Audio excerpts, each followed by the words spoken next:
जोहार दोस्तों, आप सभी का नाग पूर्णिमा फाउंडेशन में स्वागत है। नाग पूर्णिमा फाउंडेशन का मकसद यही है कि हर घर में शिक्षा की दीप जलाया जाए। जोहार दोस्तों, जैसे कि हम लोग लास्ट वीडियोज़ में देखे थे कि झारखंड की जलवायु को आज समझने और उसके बारे में चर्चा करने वाले हैं।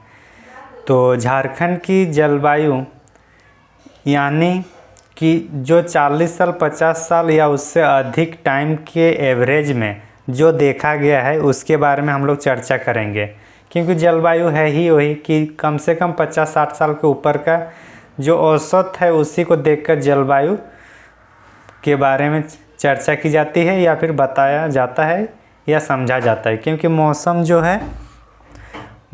है ये क्षणिक है, ये 1 सेकेंड 2 सेकेंड 5 मिनट 1 दिन 2 दिन का हो सकता है, लेकिन जलवायु एक लंबे वर्षों का एक औसत होता है। तो झारखंड की जलवायु जो है ये उष्णकटिबंधीय प्रदेश वाला जलवायु है और इसलिए यहाँ का जो मानसूनी है वो उष्णकटिबंधीय मानसूनी है। यहाँ एक समझने वाली बात है कि उष्णकटिबंधीय जो बोल रहे हैं इसका मतलब क्या हो रहा है। तो एक बार समझ लेते हैं कि उष्णकटिबंधीय किसको कहेंगे। मान के चलते हैं ये हम लोग का क्या है, पृथ्वी गोलक है, ठीक। यहाँ से जो 0 डिग्री है ये क्या है, भूमध्य रेखा। ये तो हम लोग पढ़ चुके हैं ना, जिस दिन परिचय दिया तो उस दिन ये सब बात किए। तो भूमध्य रेखा से इधर 30 डिग्री के आसपास मान के चलिए नॉर्थ उत्तरी अक्षांश होगा ना, और ये 60 इधर भी 30 डिग्री साउथ। ये दोनों के बीच में जो है उसी का हम लोग क्या कहते हैं, उष्णकटिबंधीय प्रदेश। उष्णकटिबंधीय प्रदेश।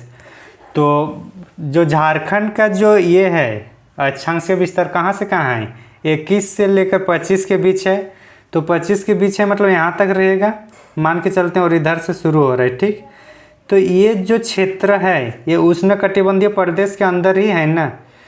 तो उष्णकटिबंधीय प्रदेश के अंदर होने के कारण यहाँ का जो जलवायु होगा, ये जलवायु कैसे होगा, उष्णकटिबंधीय जलवायु होगा। तो यहाँ पे बारिश होगी तो मानसूनी बारिश होगी।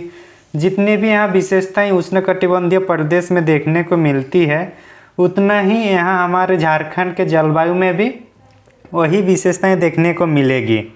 तो ये समझ में आ गया। अब देखते हैं कि जो national institute of disaster management है, national institute of disaster management है, उनके अनुसार जो झारखंड के जो जलवायु प्रदेश है उनको 3 भागों में डिवाइड किया गया है।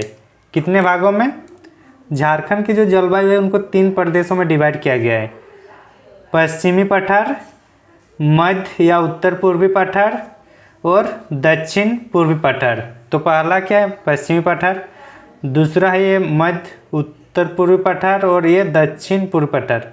अच्छा, इसको विस्तार से जानने पहले एक बार ये देख लेते हैं कि यहाँ का जो तापमान है औसत तापमान 25 डिग्री सेंटीग्रेड ही होता है।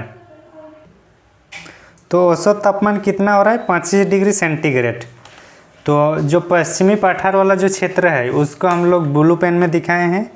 तो पश्चिमी पठार वाला क्षेत्र कौन सा है, गढ़वा, पलामू, लातेहार, लोहरदगा, गुमला, खूंटी और सिमडेगा। तो इसको हम लोग बोल सकते हैं कि जो ये वाला जो क्षेत्र है ये कौन सा क्षेत्र है, पश्चिमी पठार वाला। क्या नाम इसका रखते हैं, पश्चिमी पठार का ये क्षेत्र है। उसके बाद मध्य और उत्तर पूर्व, मध्य ये वाला होगा और उत्तर पूर्व ये वाला होगा ना। तो अब ये वाला देख लिए पश्चिम पठार में कौन कौन सा रहा है, गढ़वा, पलामू, लातेहार, लोहरदगा, गुमला, खूंटी और सिमडेगा। अब देखेंगे दूसरा जो जलवायु प्रदेश है वो है मध्य और उत्तर पूर्वी पठार। तो मध्य वाला ये क्षेत्र आ जाएगा और उत्तर पूर्वी ये वाला आएगा। तो यहाँ से जो ये है इधर से ये वाला क्षेत्र, तो ये क्या है, कौन सा है, मध्य और उत्तर पूर्वी क्षेत्र। और जो थर्ड ये वाला जो बच रहा है यहाँ से ये, मतलब सारे गला खरसों ईस्ट सिंहभूम और वेस्ट सिंहभूम, ये जो तीन है ये कौन सा है, दक्षिणी या दक्षिण पूर्वी पठार। तो हम लोग तीनों का लोकेशन देख लिए। पश्चिमी पठार में इधर वाला आ रहा है, मध्य उत्तर पूर्व में इधर से इधर वाला है, और दक्षिण पूर्व पठार में इधर वाला है। अगर पूछ दे कि संथाल परगना क्षेत्र national institute of disaster management के तहत कौन से जलवायु प्रदेश में आता है, तो क्या होगा, संथाल परगना ये वाला क्षेत्र है, तो किस में आएगा, मध्य और उत्तर पूर्वी पठार। अगर पूछ दे जो पलामू प्रमंडल है वो NIDM के तहत कौन से जलवायु प्रदेश में आएगा, तो किस में आएगा, पश्चिमी पठार। उसी तरह से अगर सरायकेला या कोल्हान क्षेत्र की बात कर रहे हैं कि कोल्हान प्रमंडल जो है वो कौन से जलवायु प्रदेश में आएगा, तो किस में आएगा, दक्षिण पूर्वी पठार। तो यहाँ तक किसी को डाउट नहीं होना चाहिए। आगे इनकी कुछ विशेषताएं हैं उसको भी हम लोग देखते हैं। तो हम लोग विशेषता के बारे में देखेंगे कि पश्चिमी पठार इसकी क्या विशेषताएं हैं। तो पश्चिमी पठार ये क्षेत्र है, तो यहाँ क्या है, वर्षा का असमान वितरण है, मतलब वर्षा इधर ज़्यादा होती है तो और इधर वर्षा कम होती है, तो वर्षा की असमान वितरण हो गया, समझ में आ गया। दूसरा है कि मृदा की निम्न जलधारण क्षमता। मृदा की निम्न जलधारण क्षमता, इसका मतलब ये हो रहा है कि अगर बारिश हो रही है तो बारिश जैसे ही होगी और पानी जो वर्षा हो रही, पानी जो धरातल पर आएगा वो धरातल में बहते हुए सीधे समुद्र नदी नाले के द्वारा जाएगा, मिट्टी के अंदर मतलब भूजल क्षेत्र में नहीं जाएगा। तो इसीलिए ये बोल रहा है कि जल धारण क्षमता कम है इसकी। साथ ही साथ अगर हम लोग इसका देखते हैं, कौन वाला है ये है हम लोग का मध्य और उत्तर पूर्वी पठार। तो मध्य और उत्तर पूर्वी पठार, इधर भी यहाँ से इधर आएंगे तो क्या होगा, वर्षा में कमी आएगी, या इधर से इधर जाएंगे तो वर्षा में कमी आएगी, तो क्या होगा, वर्षा का असमान वितरण। साथ ही साथ इसमें भी मृदा की निम्न जल धारण क्षमता होती है, मतलब मृदा जो है वो ज़्यादा देर तक पानी को रोक नहीं पाता है। साथ ही साथ मोटी बालुई मृदा इसमें पाई जाती है। इधर क्या है, बालुई मृदा पाई जाती है, किसमें, मध्य और उत्तर पूर्वी पठार में। तीसरा वाला जो पॉइंट है ये तीसरा वाला है दक्षिण पूर्वी पठार। कौन सा ये, दक्षिण पूर्वी पठार। इसमें कौन कौन सा है, सरायकेला खरसावां है, वेस्ट सिंहभूम है और ईस्ट सिंहभूम है। इसमें भी वर्षा का असमान वितरण होगा, यहाँ बारिश ज़्यादा होगी, यहाँ बारिश कम होगा, और चाईबासा का जो मैदान है वो सबसे कम बारिश वाला क्षेत्र होता है। फिर इधर हम लोग का मृदा निम्न जल धारण क्षमता इसमें भी मिलेगा। तो अगर एक चीज़ हम लोग देखें कि दोनों में या तीनों में, सब में अगर पूरे झारखंड की बात किया जाए तो वर्षा की असमान वितरण हर जगह पे है, चाहे कोई भी जलवायु प्रदेश हो। मृदा की निम्न जल धारण क्षमता भी तीनों जलवायु प्रदेशों में पाई जाती है। लेकिन अलग बात यह है कि जो मध्य और उत्तर पूर्वी पठार है उसमें मोटी बालुई मृदा पाई जाती है। ये वाला थोड़ा देखना है कि ये अलग है। और इसमें जो है दक्षिण पूर्वी पठार में, दक्षिण पूर्वी पठार जो है इसमें ये अलग है, निम्न मृदा उत्पादकता। इसका मतलब है कि यहाँ का जो मृदा है उसमें उत्पादकता कम है। और ऐसा इसलिए भी है क्योंकि इधर लेटराइट वाला क्षेत्र है, और लेटराइट वाला क्षेत्र उतना उत्पादकता वाली नहीं होती है, तो इसलिए इसमें क्या होगा कि मृदा निम्न मृदा उत्पादकता क्षमता वाली मृदा। तो यहाँ तक किसी कुछ डाउट, आगे बढ़ें। झारखंड में ऋतु के बारे में अभी देखेंगे। जलवायु पहले देख लिए, अब ऋतु के बारे में देखेंगे। ऋतु या मौसम, तो झारखंड में कुल 3 प्रकार की ही मौसम या ऋतुएं पाई जाती है, ग्रीष्म ऋतु, वर्षा ऋतु और शीतकालीन ऋतु। ग्रीष्म ऋतु के बारे में हम लोग देखेंगे कि ग्रीष्म ऋतु की जो शुरुआत होती है मार्च महीने से शुरू होती है और मई महीने तक चलती है, और मई महीने में सर्वाधिक गर्म होती है। कौन से महीने में सर्वाधिक गर्म होती है, मई महीने में। इसका जो मासिक औसत टेम्परेचर रहता है ग्रीष्म ऋतु का 29 डिग्री सेंटीग्रेड से लेकर कितना 29 डिग्री सेंटीग्रेड से लेकर 45 डिग्री सेल्सियस तक जाती है। चूँकि झारखंड का जो क्षेत्रफल है, चूँकि जो झारखंड का जो क्षेत्रफल है यहाँ पे मतलब उच्चावाच है, उसमें क्या है पठारी भाग है, और पठारी भाग होने के कारण जो गर्म के टाइम जो पछुआ हवा या फिर जो लू चलती है वो झारखंड में नहीं आ पाता है। पठार इलाका जो है जैसे नेतरहाट हुआ, वो सब इधर इधर जो होगा हम लोग का गिरिडीह में जो है पारसनाथ पहाड़, तो ये सब क्या करता है, जो गर्म वायु आने वाली होती है उसको रोक लेती है, और इस तरह से लू से बच जाता है हमारा झारखंड। साथ ही साथ अगर गर्म क्षेत्र की बात किया जाए तो झारखंड का सबसे गर्म स्थान है जमशेदपुर, और उत्तर पूर्वी भाग में हम लोग का लो प्रेशर बनता है, निम्न वायुदाब। और जब निम्न वायुदाब बनता है तो क्या होगा, निम्न वायुदाब होगा तो वायु सामने वाला वायु इधर से होता आएंगे आएंगे, और ये वाला क्या होता है वायु ऊपर उठ जाता है, और जब ऊपर उठ जाता है तो नीचे निम्न वायुदाब होता है, और जब निम्न वायुदाब होता है तो पछुआ पवन यहाँ नहीं आ पाता है, समाप्त हो जाता है उसका प्रभावशीलता, और अंततः वातावरण शांत हो जाता है गर्मी की सीजन इस साइड उत्तर पूर्वी भाग में।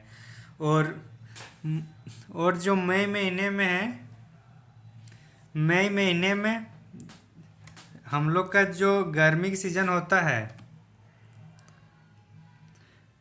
मई महीने में गर्मी की सीजन में नॉर्वेस्टर आता है। नॉर्वेस्टर का मतलब है कि जैसे कि वर्षा ऋतु होने वाली है, तो वर्षा ऋतु शुरू होने से पहले जब वर्षाएं होती है तरित झरझर के साथ, तो उसको हम लोग नॉर्वेस्टर कहा जाता है। इसको हम लोग बंगाल में काल बैसाखी भी कहते हैं, बाकी चेरनोजम वो सब भी कहा जाता है, इन्हीं का नाम है। तो ये हम लोग का मई में नॉर्वेस्टर हम लोग का प्रभावित करता है झारखंड को।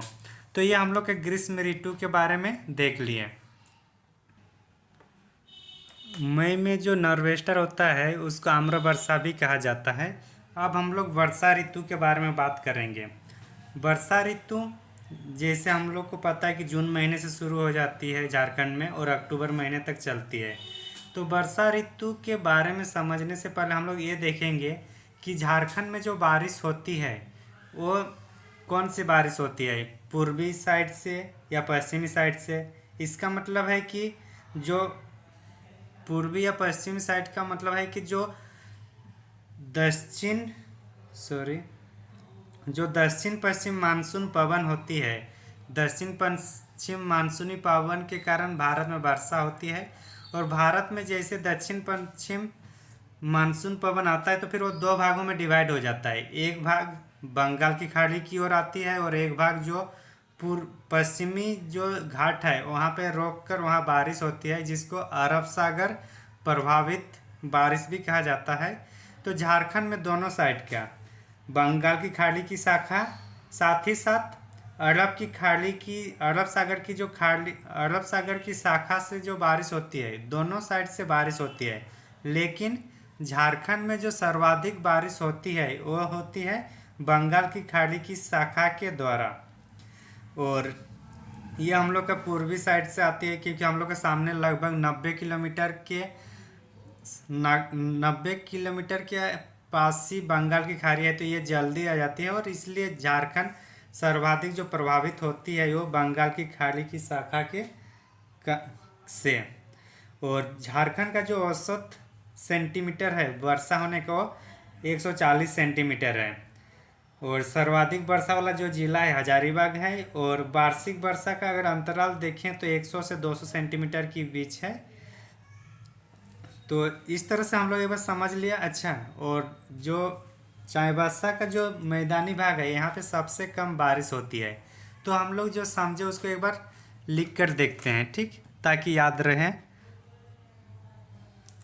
तो जून से अक्टूबर तक चलता है सर्वाधिक जून, और कौन सी बारिश होती है, दक्षिण पश्चिम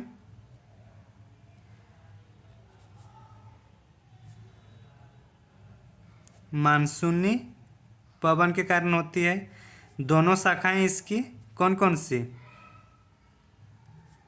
अरब सागर, और एक शाखा कौन सी है, बंगाल की खाड़ी दोनों से बारिश होती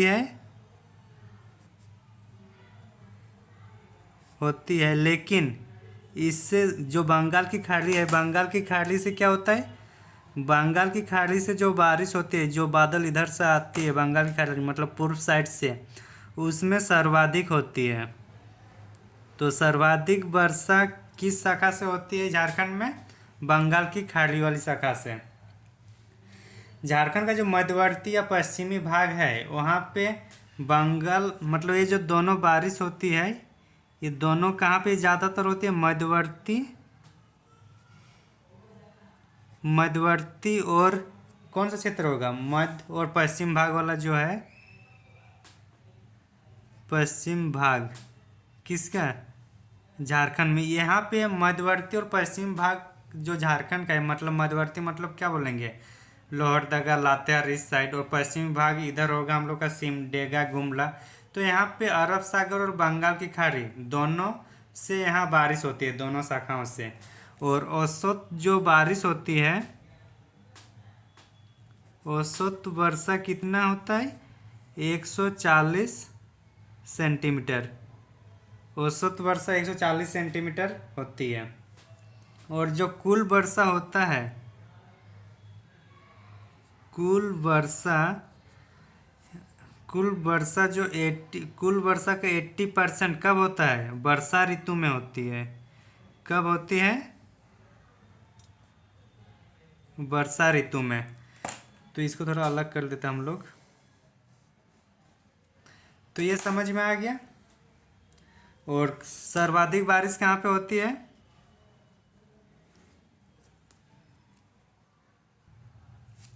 सर्वाधिक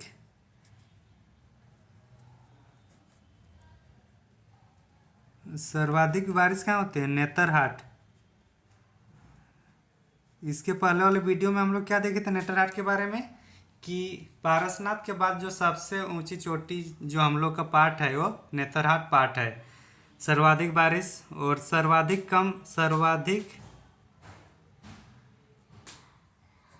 बारिश वाला जिला कौन सा है? हजारीबाग। HZB हजारीबाग। सर्वाधिक जो बारिश होती है वो हम लोग का हजारीबाग जिले में होती है। और सबसे कम वर्षा वाला क्षेत्र, सॉरी पेन खत्म हो गया। कम वर्षा वाला क्षेत्र कहाँ पे है? कम वर्षा वाला क्षेत्र हम लोग का है चाईबासा का मैदान। चाईबासा का मैदान। ठीक, यहाँ तक किसी को डाउट नहीं है। वर्षा ऋतु जून से अक्टूबर तक होती है। दक्षिण पश्चिम मानसूनी पवन के कारण ये भारत में वर्षा होती है, और उसी के क्रम में झारखंड में भी बारिश होती है। और झारखंड में दोनों शाखा, अरब सागर और बंगाल की खाड़ी, दोनों शाखा से बारिश होती है। और दोनों शाखा में जो बारिश होती है वो मध्यवर्ती और पश्चिमी भाग में झारखंड के। और सर्वाधिक जो बारिश होती है बंगाल की खाड़ी से, जो शाखा है बंगाल की खाड़ी वाली शाखा में सर्वाधिक बारिश होती है झारखंड में। औसत वर्षा 140 सेंटीमीटर। कुल वर्षा मतलब पूरे वर्ष में जितना बारिश होती है एक साल में, उसका 80% किस में होती है? वर्षा ऋतु के टाइम होती है। ठीक, उसका सर्वाधिक वर्षा नेतरहाट में होती है। सर्वाधिक बारिश वाला जिला कहाँ है? हजारीबाग में। और सबसे कम वर्षा क्षेत्र कहाँ पे है? चाईबासा का मैदान। तो यहाँ तक कुछ डाउट नहीं है, आगे बढ़े? ठीक है, एक बार देख लीजिएगा आप लोग अच्छे से।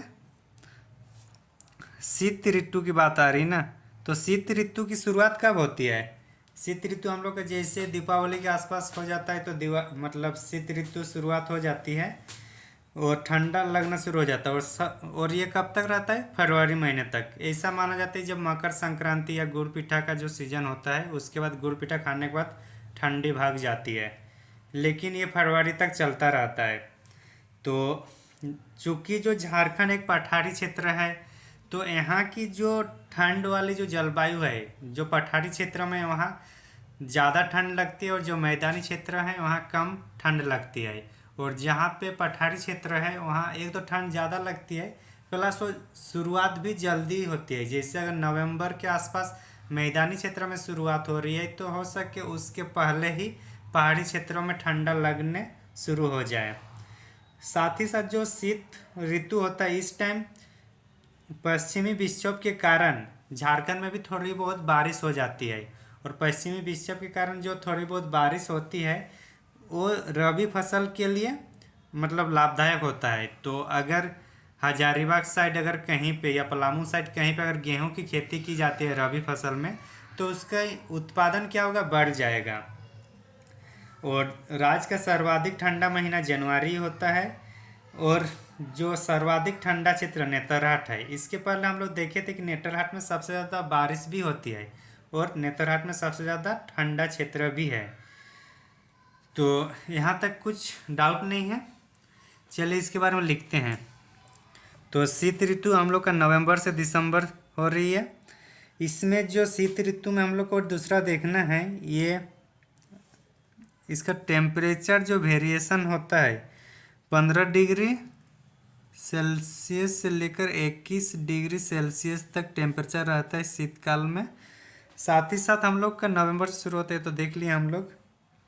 इसमें और एक चीज़ है, जो उत्तर पश्चिमी विक्षोभ के कारण जो वर्षा होती है, उत्तर पश्चिम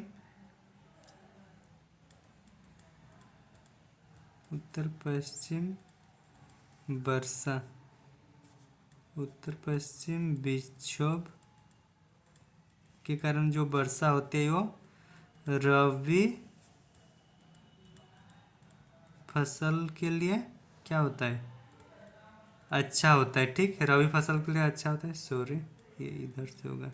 रबी फसल के लिए अच्छा होता है कौन सा, उत्तर पश्चिम वर्षा। जो शीत मतलब कभी कभी देखते हैं ना कि जो जनवरी महीना होता है और बावड़ी के दिन के आसपास जो बारिश होती है, तो बारिश क्या है, एक्चुअली वो है उत्तर पश्चिमी विक्षोभ है। और उसी फसल के कारण जो रबी फसल मतलब उसी वर्षा के कारण या उसी विक्षोभ के कारण जो बारिश होती है उससे रबी फसल का उत्पादन में वृद्धि होती है। और सर्वाधिक ठंड महीना तो जनवरी ही होगा।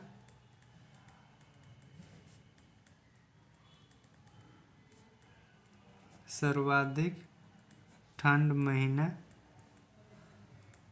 हो गया। और सर्वाधिक कहाँ पे होता है वो भी देख लेते हैं हम लोग। सर्वाधिक कहाँ, अभी नेतरहाट। तो हम लोग ये सब देख लिए। अब वर्षा में जो है इसमें और एक दो पॉइंट लिख देते हैं, दिख रहा है ना। हाँ, अगर हम लोग नॉर्थ नहीं, ईस्ट से अगर किधर जाएंगे, ईस्ट से अगर वेस्ट की ओर जाएंगे मतलब पूर्वी झारखंड से पश्चिमी झारखंड की ओर जाएंगे तो वर्षा की मात्रा घटती जाएगी। और साउथ से नॉर्थ जाएंगे तो भी वर्षा की मात्रा क्या होगा, घटती जाएगी। तो इस तरह से हम लोग क्या किया आज कि झारखंड के जलवायु को भी पढ़े, झारखंड के ऋतु भी पढ़े। ऋतु में ग्रीष्म ऋतु, वर्षा ऋतु और शीत ऋतु है। ग्रीष्म ऋतु में हम लोग मई में सर्वाधिक गर्म होता है जो मार्च से शुरू होता है। इनका टेम्परेचर 39 से लेकर 45 डिग्री। झारखंड में लू जैसी प्राकृतिक घटनाएं नहीं देखने को मिलती हैं। जमशेदपुर सर्वाधिक गर्म क्षेत्र है। उसके बाद यहाँ का जो झारखंड का उत्तर पूर्वी क्षेत्र है वहाँ पे लो प्रेशर क्रिएट होता है जिससे पछुआ पवन समाप्त हो जाती है और वातावरण शांत हो जाता है। मई के महीने में नॉर्वेस्टर या आम्र वर्षा देखने को मिलता है। आम्र वर्षा वही है जो वर्षा के पहले मतलब पूर्व वर्षा जिसको बोलेंगे वो है। फिर वर्षा ऋतु देखें हम लोग। वर्षा ऋतु में झारखंड में दोनों दक्षिण पश्चिम मानसूनी पवन की दोनों शाखाएं अरब सागर और बंगाल की खाड़ी दोनों से बारिश होती है। और वो मेनली होते हैं मध्यवर्ती और पश्चिमी भाग झारखंड के। लेकिन सर्वाधिक बारिश जो होती है हम लोग का बंगाल की खाड़ी से होती है। औसत वर्षा 140 सेंटीमीटर है। कुल वर्षा मतलब एक साल में जितना वर्षा होती है उसकी 80% वर्षा ऋतु में होती है। सर्वाधिक बारिश होती है नेतरहाट में। सर्वाधिक बारिश वाला जिला है हजारीबाग और कम वर्षा वाला क्षेत्र है चाईबासा का मैदान। हम लोग वर्षा की बात करें तो झारखंड में जैसे हम लोग पूर्व से पश्चिम मतलब अगर सरायकेला खरसों या रांची से अगर हम लोग उधर पलामू साइड जाएंगे तो क्या होगा, वर्षा की मात्रा में कमी आएगी। वही अगर हम लोग पूर्वी सिंहभूम से लेकर हम लोग ऊपर की ओर जाएं या फिर पश्चिमी सिंहभूम से लेकर हम लोग चतरा की ओर जाएं, मतलब साउथ से नॉर्थ, तो भी वर्षा की मात्रा में कमी होती है। शीत ऋतु देखें तो शीत ऋतु नवंबर के आसपास शुरू होती है और फरवरी तक रहती है, लेकिन जनवरी का महीना सबसे ज़्यादा ठंडा वाला रहता है। और यहाँ पे उत्तर पश्चिम विक्षोभ के कारण वर्षा होती है, उत्तर पश्चिम विक्षोभ के कारण वर्षा होती है और ये रबी फसल के लिए अच्छा माना जाता है। और सर्वाधिक ठंडा कहाँ पे रहता है हम लोग का, शीत मतलब ठंडा, सर्वाधिक ठंडा हम लोग का नेतरहाट में रहती है। Thank you. आज के इस वीडियो में इतना ही। हमारा प्रयास आपको कैसा लगा और इस प्रयास को लेकर आपका क्या सुझाव है, कमेंट सेक्शन में ज़रूर बताइएगा। हमें आपकी प्रतिक्रिया का तहे दिल से इंतज़ार रहता है। नमस्ते, जोहार, जय हिंद।